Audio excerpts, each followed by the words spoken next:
So, how about that Pokemon Scarlet and Violet trailer, huh? Yeah, we obviously didn't plan for the Pokemon Company to announce a brand new series of games that's due to launch later this year when we made our video rating every single Gen 1 Pokemon. Both Dribson and I did expect that eventually a new game would be announced, but having this one come out so quickly did kinda throw our plans for this series for a loop.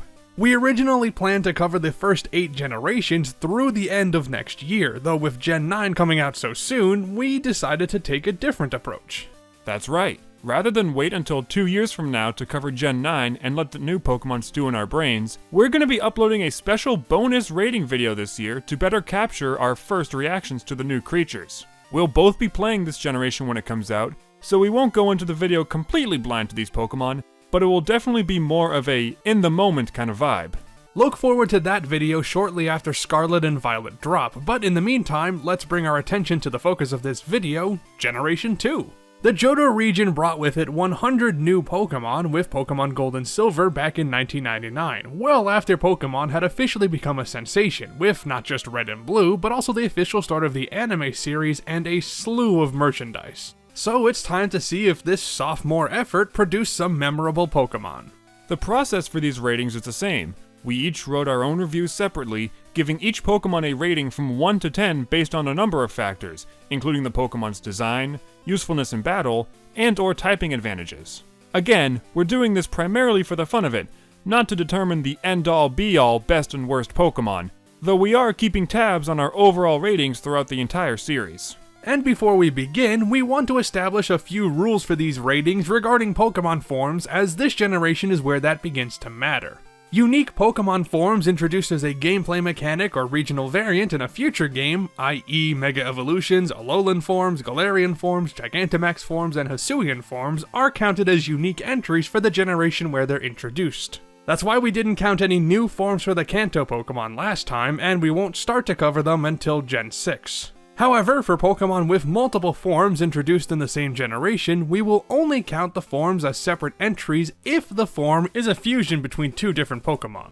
So no, we're not giving individual ratings for every form of Unknown. We don't want to do that, and I doubt you want to hear that. We have some other rules to clarify for the awards we give as well, but we'll save that for the end of the video. With that out of the way, let's get started.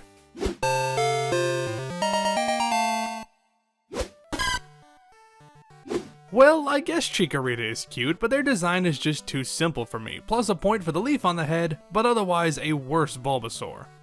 Chikorita is kinda cute, but its real lack of discerning features, barring the leaf on its head, leaves it as just a green blob. Marginal improvements over Chikorita with more interesting and contrasting colors, but Bayleaf's leafy frills actually look kinda distracting.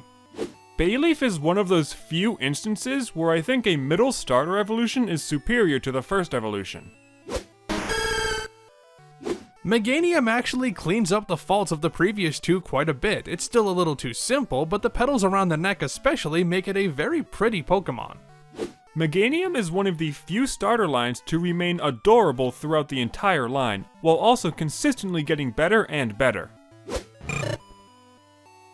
You know what I love most about Cyndaquil? It's the body colors. The flames are obviously pretty cool, and it has an adorable face, but something about the steel, blue, and tan combination makes this a top-tier starter. Cyndaquil is also pretty cute, but it does have distinct enough features to edge it out over Chikorita in my eyes. Despite having the same trappings as other middle evolution starters, Quilava doesn't look too bad. Again, the colors count for a lot. Not necessarily worse than Cyndaquil, but it doesn't do anything much different than it other than just being bigger. I almost want to give Typhlosion a 10, but I think Hisuian Typhlosion spoiled me, because something in me looks at normal Typhlosion and thinks that doesn't look right.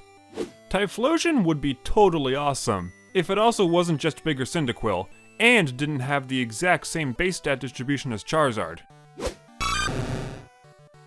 Not a bad choice for a starter at all. Totodile captures the features of a crocodile nicely while still being pretty cute. Totodile is, once again, really cute. For as much as I don't care for Johto, all the starters check off the cute box for their first forms. I don't care for Croconaw that much. It's not bad, but again, it's that middle stage weirdness coming into full effect. And it lost me. I don't get the eggshell pattern on its body, considering it is the middle evolution. Wow, I remember Feraligatr looking a lot better in my head than it actually does. I don't remember the plates on its body being as disgusting as they are, but man, they bring this Pokemon down for me. Feraligatr's armored alligator design is awesome, and is my go-to starter from Johto, despite Croconaw's shortcomings. Sentret is kinda cute, but that's really all I've got to say about it. Sentret is a fairly bland, early-game normal-type rodent-inspired Pokemon, but it at least sets the standard that they will be brown from here on out. Now Furret is absolutely adorable, a perfect example of a Pokemon that benefits from a less intricate but well-executed design. Furret continues the trend from its pre-evolved form, and I can give it a lot of cuteness points. Something about Hoot Hoot freaks me out. Maybe it's the single leg, the markings on the eyes, or the name, but I don't know, I just don't like this one. With the game's introduction of a day-night cycle, Hoot Hoot's owl design makes perfect sense, especially with its clock hand eyebrow design. It's just an owl. And owls are cool, but you know, this is just an owl. Hoot Hoot at least tried to be more unique, even if Noctowl is much less disturbing. While Noctowl is pretty much just an owl, the design kinda fits, since most other early game bird Pokemon are pretty simple as well. Simple, clean, cute first stage bug design. Not really a standout, but nothing offensive about it either.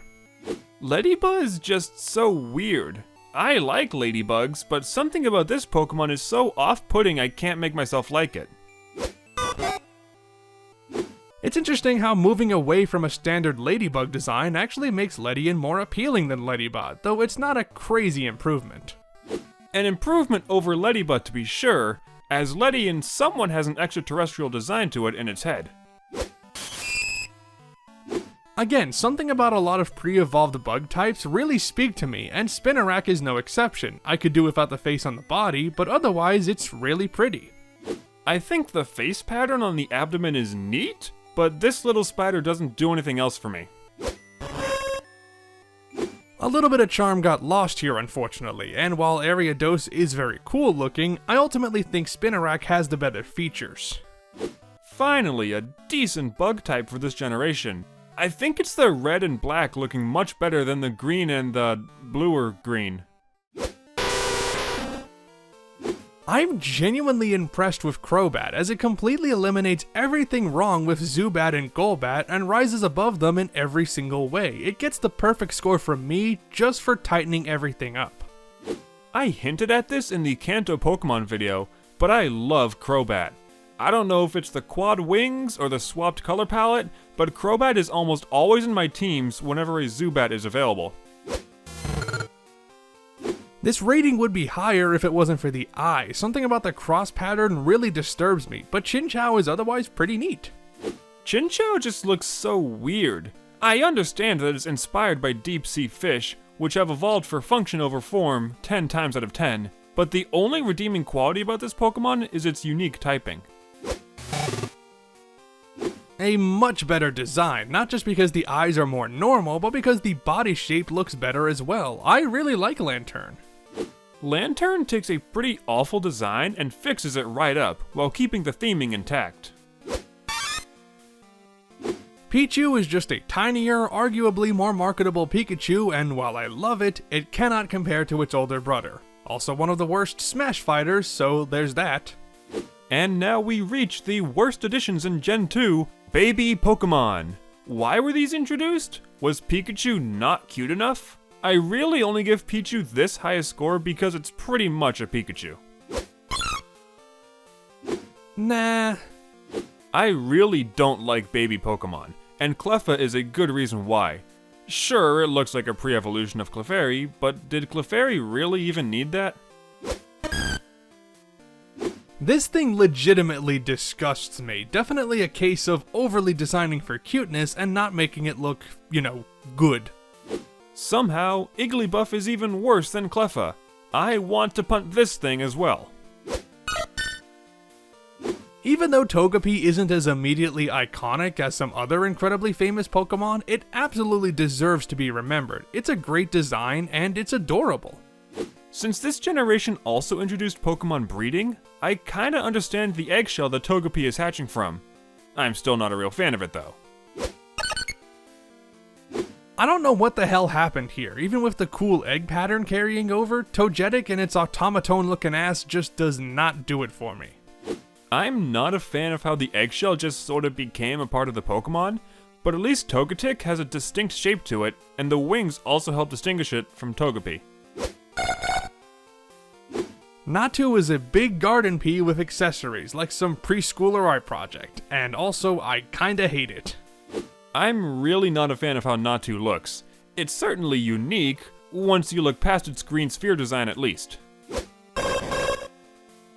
Xatu is better, I suppose, but most of the changes from its previous form just take it out of bad territory and into boring territory, so not a stupendous change. As much as I don't like Natu, something about Xatu's greenness kinda actually works a bit here. Maybe it's the native totem pole inspired design that exudes mysticism. Going just a little bit beyond being a simple sheep Pokemon, Mareep's black and yellow accents really help it stand out in a good way. I guarantee that 95% of people that have ever played a Johto game have used a Mareep in their team, since there's next to nothing else that's new, good, and accessible before reaching Kanto. Flaffy takes a few steps back compared to Mareep, but I guess it's not a bad looking design. The colors just fall a little too flat for me. Mareep is such a good design, and they ruined it by making Flaffy pink. It honestly looks like it's been either recently shorn or skinned. Honestly, Ampharos would have been a 9, possibly even a 10 if it wasn't for the round head and arms. Those look a little bit out of place, but otherwise, this is an awesome design. At least Ampharos is here to finish the line out strong. I like how Ampharos manages to take the cute Mareep into a tough-looking Ampharos, fairly drastically changing the design, while still keeping it distinctly the same evolutionary line. So I just learned while writing this script that Bellossom evolves from Gloom, and that's so confusing to me because while Gloom is a piece of shit who can go away, Bellossom is amazing, a beautiful design that honestly should have just evolved from Oddish. Bellossom is such a strange diversion from what Oddish and Gloom built up. It's not bad per se, but it really doesn't feel like a Gloom evolution like Vileplume does. I don't know how the hell Meryl did it, maybe the colors, maybe the tail, but even though it's essentially just a cute blue spheroid, it manages to be one of the best designs from Gen 2. It's simple to the core, but it's pretty incredible. You know what? I really like Meryl. It almost feels like a water-type starter, and I already really like this generation's starter lines overall. While the changes aren't drastic, everything Azumarill does differently makes it a little worse in my opinion, though on the whole, it's still a great Pokemon. Azumarill is different enough for Meryl to stand out, yet it's still super consistent with Meryl's design. I don't get it, we're just looking at a tree here. Is this supposed to be a Pokemon? Because all I see is a tree. I think Sudowoodo is extremely funny, but design-wise, just being a tree isn't super interesting. It'd be lower if it was a grass type though, so it has that going for it. Nothing can really beat the simple charm of a cartoonish frog for me, so yeah, Politoed is pretty great. I get trying to have Poliwhirl, a tadpole design, evolve into a frog Pokemon, but something about Politoed is just off to me. Maybe it's the green spiral on its yellow belly. Gotta admit, Hoppip is pretty boring. Hoppip is one of the weirdest Pokemon from this generation for me to rate. It tries to be cute, but it just does nothing for me. While Skiploom isn't as bland as its previous form, it just looks strange to me, and I can't quite place why. Ugh. Skiploom does not look good at all. This doesn't even look like it should be a flying type. At least Hoppip kinda made sense in that regard. Even though this is the best of the Hoppip line and is a very respectable Pokemon, it's still not fantastic. It's better than Hoppip at least, but really not by much. This Pokemon is just a few spheres lumped together. You know, Apeom's design is pretty standard except for the tail, but even looking at it now, it's not too out of the ordinary for Pokemon, making this creature a solid, if not extraordinary, choice. Funny monkey. Sunkern's fine, I guess? I really despise Sunkern. The only redeeming quality this thing has is the fact that it can potentially have 5 stars in all Pokeathlon stats, which is kinda silly, at least. Man, I don't know, Sunflora just strikes me as too bizarre for its own good. It feels like they tried too hard with this one and it doesn't pay off very well. I don't dislike Sunflora nearly as much as Sunkern, but I feel like it's treading on the same ground that Bellsprout did. Yanma is almost cool, but the more I look at it, the more I realize that it doesn't do anything special beyond just being a dragonfly. Dragonflies are really cool, other than the fact that Yanma is 4 feet long. Cute, silly, but just a bit too basic to be something truly incredible. Wooper's kinda alright, I guess. I do think it's a bit overrated in the community though. If you can look at this dude with its dumb little face and tell me it doesn't deserve anything less than a 10, then you can go fuck. Have a very pleasant day, because it is okay to have a differing opinion. At least I kinda like Quagsire though. Something about his goofy face fits better on the bulkier body than on Wooper. Espeon's pretty middle of the road when it comes to the evolutions, but its competition is fierce anyway, and it is still a pretty decent choice honestly. I really like Espeon, but I wish it wasn't the only evolution that wasn't super effective against another evolution. You'd have to try very hard to convince me that this isn't the greatest evolution of all time. The colors are great, the body, ear, and tail shapes are perfect, and it's an incredibly striking design. Umbreon is awesome. Black and yellow is such a good combination, and the shiny version's black and blue looks just as cool. I love the fact that it has a hat built into its body, but otherwise Murkrow just does nothing for me. Murkrow is a neat Pokemon, but it definitely feels like it should have had an evolution. It's great to learn because knowledge is poison. Also, Slowking apparently cannot feel stressed, and I'm super jealous of that. I don't know, something about Slowking isn't as charming as Slowbro. Not by much, however. A surprisingly elegant and charming ghost design that feels more modern than it actually is, and I mean that in a good way. Same deal as Murkrow, this feels like the first half of an evolution line. I love the idea of unknown, but the designs themselves?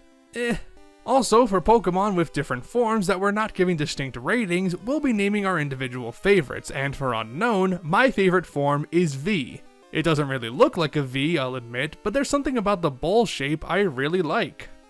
Remember when I said in the Gen 1 video that Ditto was a gimmick that really only worked because it was the first generation? Well, it doesn't really work anymore. Anyway, my favorite is Question Mark because I relate to it. The design is fine enough, but Wobbuffet gains instant likability status because of its silly dumb face, and also because it's a punching bag. Another Pokemon that I think is funny, but the fact that it's also a gimmick, only being able to deal damage with Counter and Mirror Coat, knocks it down a bit for me. I really love Giraffurig's contrasting colors, and I'm so glad they went with this design instead of the prototype design, which just looks way too creepy. Giraffarig is a fun idea for a Pokemon, but it may have been done better with the beta version being truly symmetrical across its torso. Now it just wears pants. Boring, but fairly inoffensive. I get that this is trying loosely to be a Pinecone, but Pinecone just looks way too rigid? I guess this is an improvement, maybe a little bit, but only barely.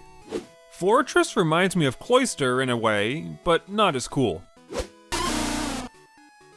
Dunsparce is a solid Pokemon design with a nice lighter color palette, something I'm not always a fan of, and a pretty adorable structure. I love Dunsparce, but he just has nothing going for him. I hope he gets something cool in any later game. Gligar doesn't hold a candle to the other bat Pokemon, especially when you pop it next to Crobat, but even without that comparison, it's pretty bad. I like Gligar, but his goofy face leaves a bit to be desired, considering the rest of his design doesn't emit any fun energy. Well, I'll definitely give them credit for improving on Onix's design quite a bit, although at the end of the day, it's still not the most interesting Pokemon. I love Steelix, and being related to Onix isn't enough for me to rate Steelix any lower than a 10. Even though I love dogs, I've never been that keen on bulldogs, and as such, even with its cartoonish features, Snubbull just does not grab me. Something about Snubble's pink dress design doesn't sit well with me, but at least it got some love in Gen 6 with being turned into a fairy type. Granbull is slightly better, but it's really only because the purple looks better than Snubble's pink, otherwise my critique still applies. Drink Mug Root Beer. This is not a sponsorship or endorsement, all opinions are my own. While it may not be a very intricate design, Quillfish translates over the look and feel of a pufferfish very well, and that's all you need to do sometimes. Quillfish is another Pokemon that I like, but has nothing really going for it. It's just an orb with spikes and a rudder. I really like Scizor, but it almost seems a little too humanoid in a way that makes it look off. Regardless, a very cool design. I like Scizor, but it's not as cool compared to Scyther. Shuckle is absolutely adorable. I already love turtles, and even though Shuckle is more noodly than a real-life turtle, that makes it even more charming. Another gimmick, this time extraordinarily high defensive stats, with pitiful attack stats, speed, and HP. Using the move Power Trick on the other hand... Heracross is good and all, but there's something about a giant beetle walking around on two legs that terrifies the fuck out of me, so I have to dock points for that. Rhinoceros beetles are cool, but not as cool as Scyther. Okay, I need to stop comparing bugs to Scyther for now. Not much to say about Sneasel, it's just kind of a simple creature design that works well enough. Back in Gen 6, I actually managed to hatch a shiny Sneasel as I was trying to get a competitively viable Weavile. Too bad I was one egg move short from my desired moveset. Plus a ton of points for cuteness, but Teddiursa needed some kind of standout feature to elevate into the upper echelon. Teddiursa is super cute, which has actually been quite rare this generation. Without the cute factor of Teddiursa, and still lacking some major defining trait besides the ring, Ursaring unfortunately doesn't arise above just being a good design. Ursaring is such a cool Pokemon, and more than makes up for the cuteness lost after its evolution from Teddiursa. Yeah, Slugma's cool, but you know what might make it even better? If it had some kinda, I don't know, rock shell on its back or something. It's just a worse Grimer in all honesty. Yep, that'll do it. An improvement from Slugma to be sure, and a Lava Slug is a fairly interesting design choice. Swinub definitely has cuteness going for it, but otherwise it's a little bit too bland for my tastes. Swinub is kinda cute, but only just a little bit. There's something about animals that have tufts of fur growing over their eyes that just makes me instantly dislike them, so unfortunately, Piloswine gets knocked down a few pegs. Piloswine is just tall Swinub with tusks. It would have been very easy for Corsola to be just another generic pink blob Pokemon, but with the rough coral texture and appendages, it actually looks really nice. Corsola just looks a bit weird. I get it's a piece of coral, which is usually bright and colorful, but Corsola just doesn't sit well with me. I don't know, is Team C still a thing? I know it won't be by the Gen 8 video at least. Remoraid, in a word, is plain. Nothing about it sticks out as either really good or really bad to me, it's just a basic design. I like that Remoraid is based off of a gun. The only reason Octillery doesn't get a perfect score for me is because it is just an octopus, but otherwise the colors and patterns absolutely work for me. And hell, octopuses are cool. I think Octillery is a bit underrated, to be honest. Also, it's based off a tank, which is cool. I love how they made a bird Pokemon designed specifically around delivery, and then Pelipper straight up steals its job in Mystery Dungeon. That's super whack, and Delibird deserves better. I don't hate Delibird, but it's once again a gimmick Pokemon, with it only learning the move Present by level up until Generation 7. I genuinely love Mantine and think it's an excellent Pokemon, but it unfortunately loses a point because Remoraid is attached to it. I'm sorry, but that little pile of nothing doesn't need to be there. Mantine is a fairly simple design done extremely well, which honestly hasn't been seen too much this generation. I'm not terribly keen on the bonus Remoraid though.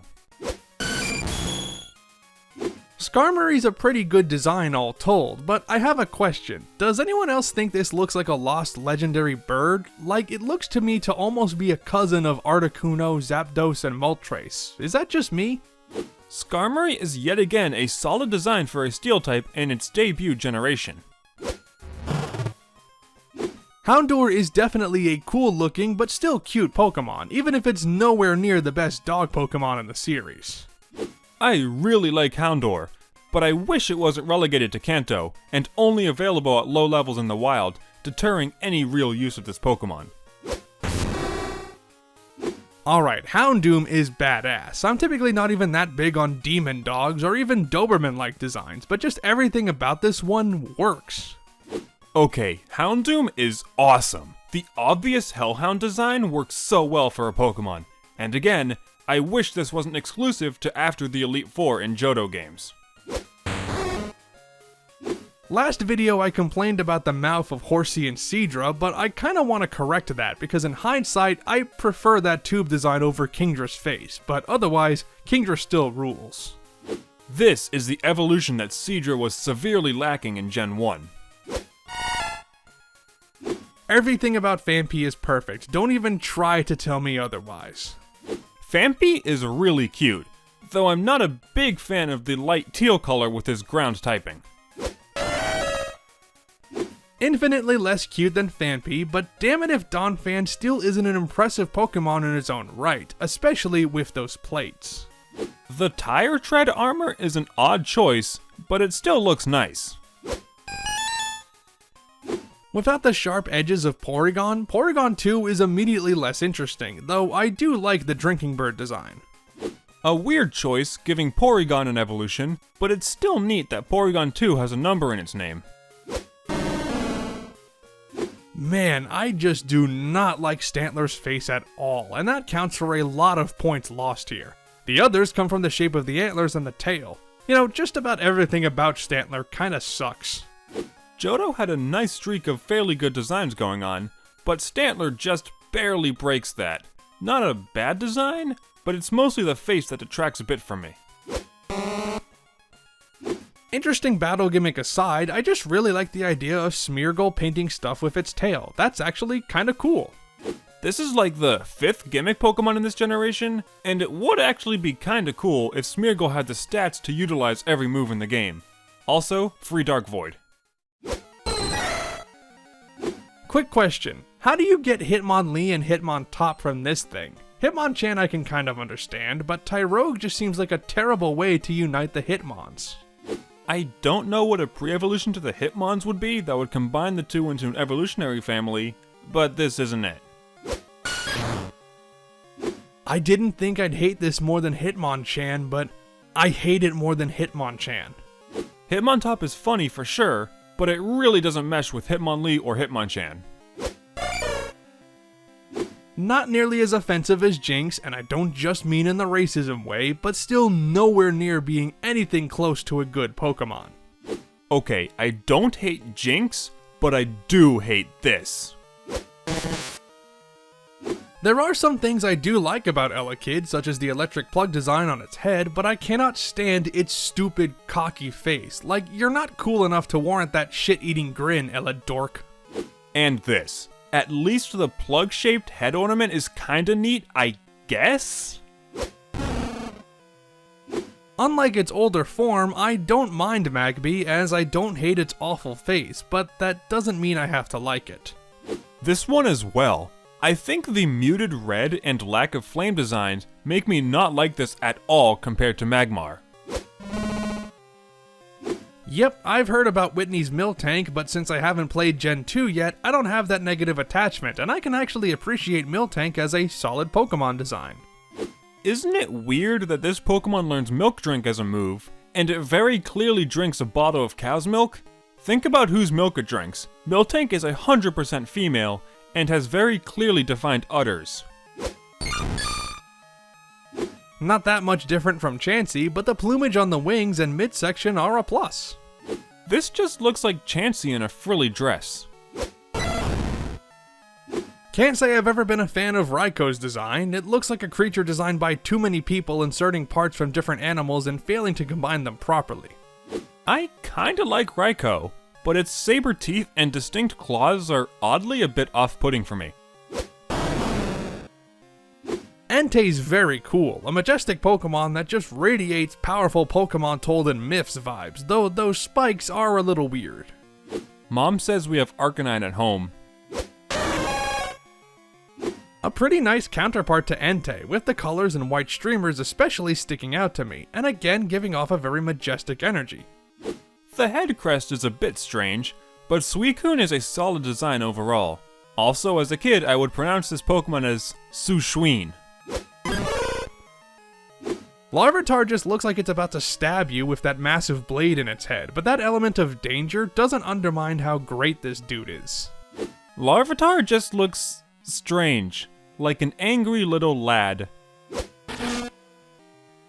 Even for a simple cocoon Pokemon, which this certainly isn't the only one, Pupitar still manages to stand out with its jagged edges and grayish-blue colors. Pupitar looks a bit stranger, and apparently this thing's like 4 feet tall?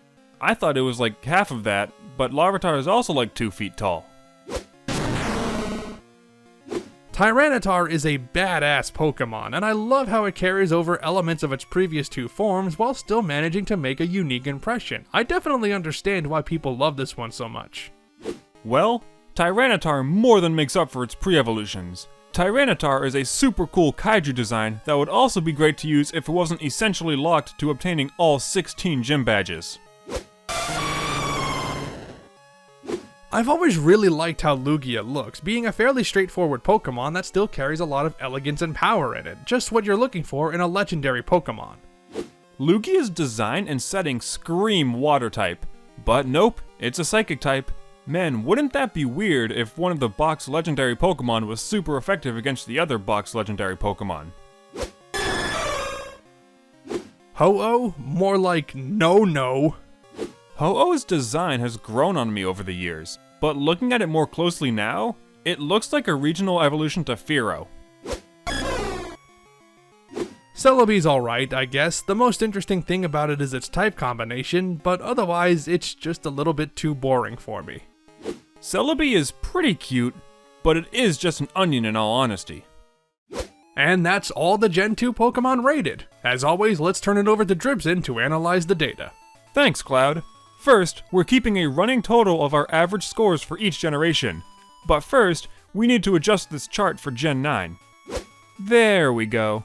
Anyway, Cloud's average score for Gen 2 was 6.62, while mine was 6.06, leading to a combined average of 12.68, just barely dipping below Gen 1 on our combined score list. Of all 100 Pokemon from this generation, we gave 17 of them the same score, with the majority being Pokemon we both really liked. Next, let's take a look at our total score counts for Gen 2, and overall, we were pretty evenly distributed with our ratings. For both Cloud and myself, we gave a lot of middling to pretty positive ratings, hovering in the 5 through 8 range. However, Cloud was more inclined to give out 9s and 10s, while I gave out more scores of 4 and below.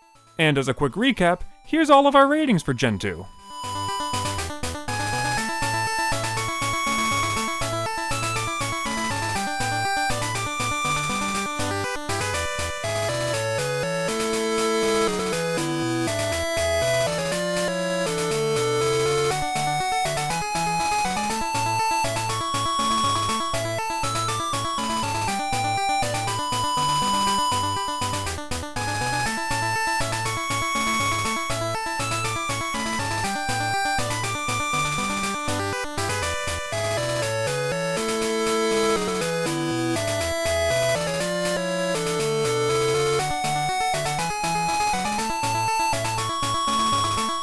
Now it's time to once again hand out the awards, and we've got a lot of great and not so great Pokemon to honor this time around. First, the awards for best and worst starter lines based on the average scores of each Pokemon in the evolution chain. By no contest, the Perfect Partner Award goes to the Typhlosion line, which earns so many points compared to the others that it almost seems unfair, but not really because all three of these guys are great. And the Atrocious Ally Award goes to the Feraligatr line by a single point. It was Dribson's dislike of Croconaw and my dislike of Feraligatr that sunk this one just a little bit behind Meganium. Next are the awards for best and worst legendary Pokemon. And for the Mythical Masterpiece Award, we actually have a three-way tie between Entei, Suicune, and Lugia, all very beautiful and mystical creatures in their own rights. By contrast, the Fantastical Flop Award goes squarely to Ho-Oh, thanks mostly to Cloud's major dislike for this colorful cockatrice. Now we have the awards for best and worst type, which we found by calculating the average score of every Pokemon within each type. Gen 2's excellent element is Dark, with some incredibly heavy hitters like Umbreon, Houndoom, and Tyranitar. And the catastrophic category goes to two types, Fighting and Ice, the former of which got this award mostly because of my hatred of the new Hitmons, and Ice just having some poor representation in this generation. Our next awards are for the best and worst glow-up, for the Pokemon who gained or lost the most points in our combined score from one evolution to another. Since we're gathering these ratings in Pokemon order, we will consider the glow-up scores for new evolutions of previous gen Pokemon, but we will not retroactively rate Pokemon from earlier games if a new pre-evolution form is introduced. As an example, Pikachu isn't considered for this award with the addition of Pichu, but Slowking would as a new evolution of Slowpoke.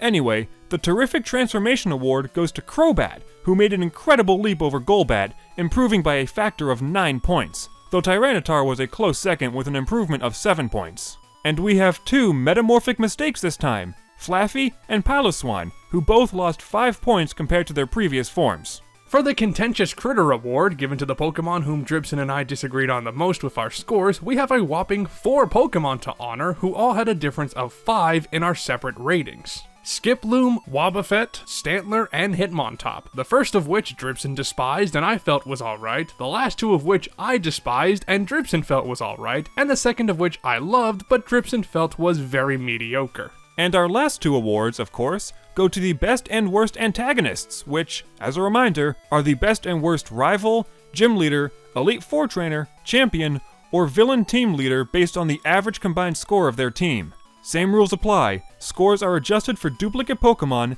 and we judge them on their final encounters. For Gen 2, we're making these ratings based on Heart Gold and Soul Silver, and we have some new rules as well. First, these trainers must have at least one new Pokemon, and anyone who only has previous gen Pokemon are ineligible, so that unfortunately means that Red is disqualified. Second, Super Bosses will only count if they're fought exclusively in the post-game, and they cannot have any future gen Pokemon, as we haven't rated them yet.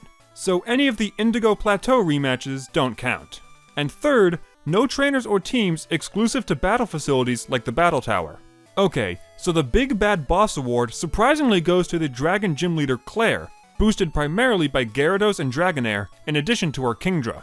Special shout out to Karen as well, whose Dark-type team was a close second, but is full of some great Pokemon. And the Bad Boss Award for Gen 2 is Bruno, who already had a poor showing in Gen 1, but really tanked himself with the addition of a Hitmontop to his roster, which meant that he didn't even get a combined average score in the double digits. And finally, let's recognize the best, worst, and middle-of-the-road Pokemon that Gen 2 introduced. The Hall of Fame hosts Pokemon who received a perfect combined score of 20, and while we debated on including Crobat, ultimately Houndoom is the sole entrant from Gen 2, meaning that so far, the Fire Dog Pokemon have dominated the top spots. The Hall of Shame is for Pokemon who received the worst possible combined score of 2, and Smoochum becomes our first inductee, making her the first Queen of Shit Mountain. And the Hall of Tame is reserved for the meh-ist Pokemon who received a score of 5 from both of us, and Snubbull and Remoraid are joining the ranks this time. And that's every Gen 2 Pokemon rated.